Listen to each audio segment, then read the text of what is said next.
Hey guys, I'm back. So for today's recipe, magluluto tayo ng vegetarian dish. So ayan guys, na-fry ko na yung tofu. Tapos i-set aside din. Nag-fry tayo ng garlic, shallot. So i-fry lang natin siya hanggang ma-fragrant. So yung mabango ang amoy.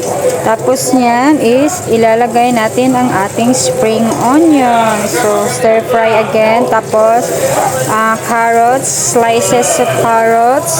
Stir fry again. And tapos naglagay tayo ng black fungus. So yung black fungus guys is binabad mo na yan sa tubig hanggang sa lumambot.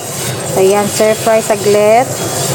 And then tapos niyan is maglalagay tayo ng tofu pop. So yung tofu pop guys, stir fry lang natin saglit. Tapos gumawa tayo ng sauce. Itong sauce is light soy sauce, dark soy sauce, black pepper, cornstarch, tsaka tubig para ilagay natin siya mamaya.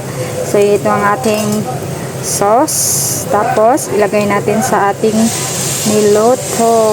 So ayan, pakuluin lang natin siya ng saglit dahil itong vegetarian dish is madali lang siyang maluto. Tapos ilagay natin ang ating fried tofu. So ayan, i-mix well lang natin siya guys. So you can try this one at home guys, sa mga amo nyo na mahilig sa vegetarian food. So easy lang siya gawin, tapos napaka-healthy. So ayan lang guys, ang ating dish for today is a vegetarian dish, tofu dish. So ayan lang guys, bye, thank you for watching.